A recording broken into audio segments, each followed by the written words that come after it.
So I start with It's a pleasure. Thank you for having me. You're welcome, sirs. I start with Mr. Shinkafi. You're welcome, sir. So I want to start with Mr. Abdullahi Shinkafi. Should the Nigerian government negotiate with terrorists and bandits to end insecurity?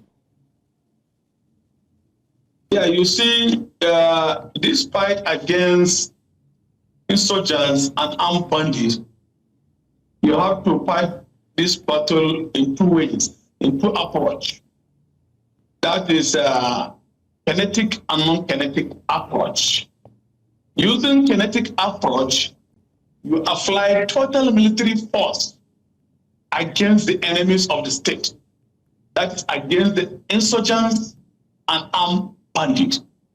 Then in another round, when you are going to apply the non-kinetic approach or non-kinetic mechanism, then you have to apply negotiation, lobbying, consultation, and also you have to come up with a strategy for disarming, de-radicalization, reintegration, and rehabilitation of these criminals. So these are some of the also non-kinetic methodology. And you have to apply psychological operations to see how you can end up either the banditry or the insurgency. So negotiation with bandits can only come in a way of non-kinetic approach, where this bandit will be disarmed, they will be de-radicalized, and rehabilitated, and reintegrated into society. But I will not buy the idea of where a bandit will go into peace dialogue with the state government without surrendering their arms, without them being without disarmament. What we are seeing in Katsina State, about 20 local governments out of 34 have entered into negotiation with armed bandits, but none of these armed bandit groups have surrendered their weapons. For that, it is not non-kinetic methodology we're expecting. So there is no point negotiating with bandits. The bandit cannot surrender their arms and ammunition. So this is what this is my own opinion in this regard. All right, we'll come back to that, sir. Dr. Ofoyetan, now, just as the terrorist negotiator Sheikh Gumi suggested, he said that these criminal elements should be granted amnesty like it was previously done with the Niger Delta militants. Do you subscribe to that?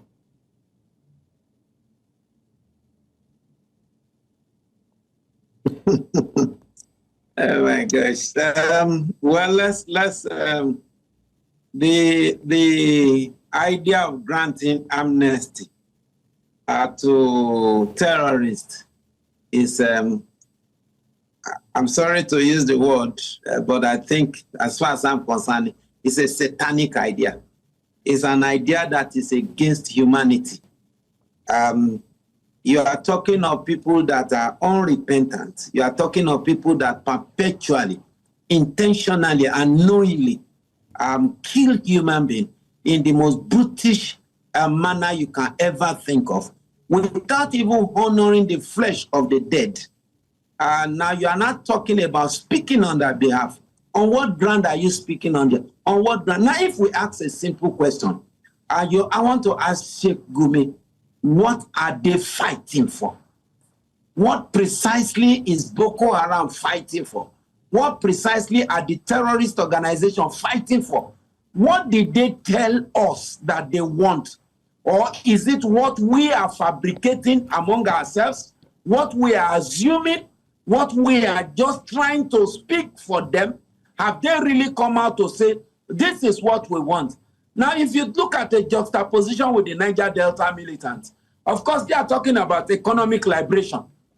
And of course, maybe the degradation of their environment, pollution, oil spillage, and all those stuff like that. Now, there are specific reasons for such agitation.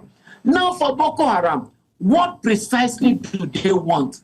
To the extent that they have to go to villages, wipe out generations, unrepentantly, even go to IDP camp, kill people, rape women, rape children, abduct them. Now you ask the question, what do you want? Okay. It is you and I that are fabricating the reasons. It is you and I that are trying to rationalize. So if Gumi is saying grant amnesty, on what ground? Okay. Are you granting this amnesty? Now, if you decide to grant amnesty, who precisely are you going to grant this amnesty to? Who are their leaders? Now, you do a juxtaposition again to the Niger Delta militant. You have clear leaders, identifiable leaders, and the leaders are not epileptic leaders. But you are talking of a situation where, you don't leader A today, leader B tomorrow. A lot of things begin to change among themselves. If 10 people come today and say that we are members of Boko Haram, grant us amnesty, the next day again, another 10 come and say, grant us amnesty. On what ground does that even speak about justice in a sane society? Who does that anywhere in the world? Can we really bring out example from even the Arab nations that are called Muslim nations? They don't allow terrorists to survive in their country. They don't allow it. All right, Dr. Ofoyetan. Nigeria, that is a secular state. Yes, we understand. So many questions that are needing answers right about now. I'll continue to ask about this. Now, let me quickly ask this particular question from Mr. Shinkafi before we go on a break. Earlier on, you talked about the need for kinetic and non-kinetic approach, but that was what we saw during the previous administration of Muhammadu Buhari up until when the new administration came into being. But then we've not seen a total decimation of terrorism in the country, and you are a former committee chairman for Prosecution of Bandits. Why did we see more of de-radicalization and reintegration, right, rather than seeing that these bandits are actually prosecuted? Yeah, you see, this issue of armed bandits, the methodology of Operation Safe Corridor have not been applied in this regard.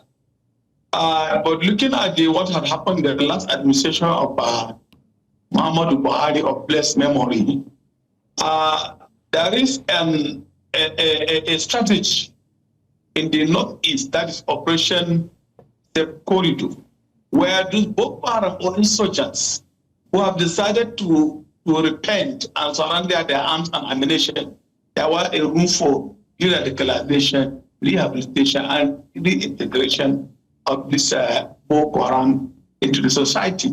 But on the issue of this armed bandit, such strategy have not been applied in the Northwest. And the Northwest is the epicenter of armed banditry, most especially in Zamfara State. So, as I have said, what have happened in Katsina State precisely is not encouraging. When these armed bandits decided to surrender their arms and ammunition, when these armed bandits decided to go into peace dialogue with the rural communities and the presence of local government authorities and the traditional rulers, yet they have not surrendered their arms and ammunition. So the issue of de-radicalization and disarmament and reintegration or rehabilitation in this regard is not applicable there. So this is my own observation and my own opinion in respect of the issue of non-kinetic.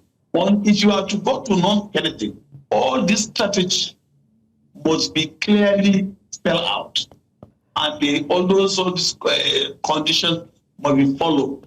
All right, so Mr. Abdullahi. Yes, Mr. Abdullahi Shinkafi and Dr. Tony Ofoyetan, I'd like both of you to please stay with us for a while. We need to quickly go on a short break, and when we return, we'll look at the solutions to this. Do stay with us, please.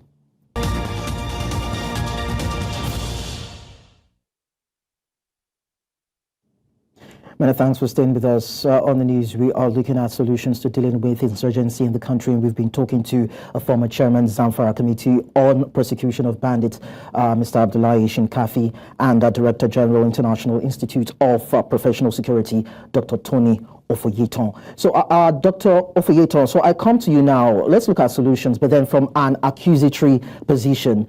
Is it true that the Bola Tinubu administration is incapable of protecting Nigerians and so should seek foreign assistance to tackle terrorism? Well, no, the word incapable may be very hard and unfair. Mr. President cannot be said to be incapable. But if we are talking about the strong political will to come all out, I think there may be a little bit of difference between Obasanjo and Bola Ahmed Tinubu, presidents, both of them, because one is a retired military general, and of course the other is a chartered accountant.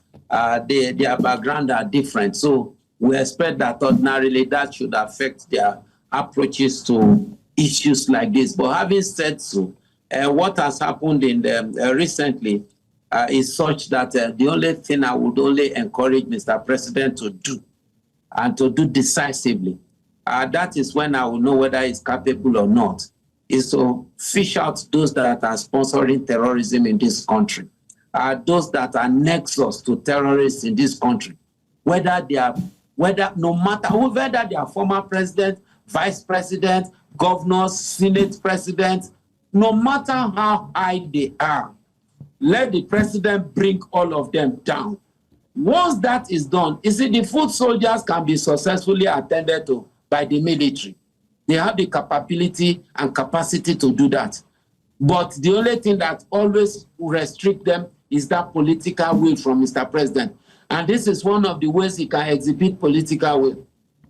Give the marching order. Thank God that a security emergency has been declared in the security landscape, which is good. And thank God that he has also ordered that the forest guard should be able to go in and take control of the forest and the like. Now, for the issue of the state police, it is not just presidential declaration.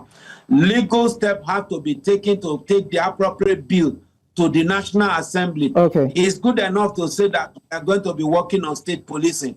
Now, that is one area. The next step is let him take the necessary bill to the National Assembly. It should be an executive bill. Push it to the National Assembly. Then, of course, like I said, all the sponsors of terrorism in this country, fish them out, deal with them decisively. Legally, those that ought to go to jail should go to jail. Those that also to go to the gallows should go to the gallows.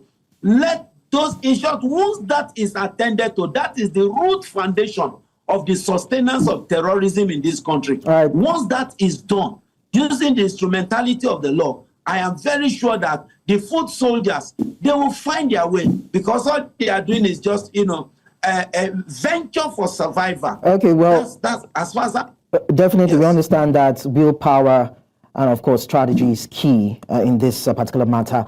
Most sincerely, thank you, Dr. Tony Ofoyetan and Mr. Abdullahi Shinkafi. That's the much we can actually entertain at this time. But then it was nice having you share your thoughts with us on the news.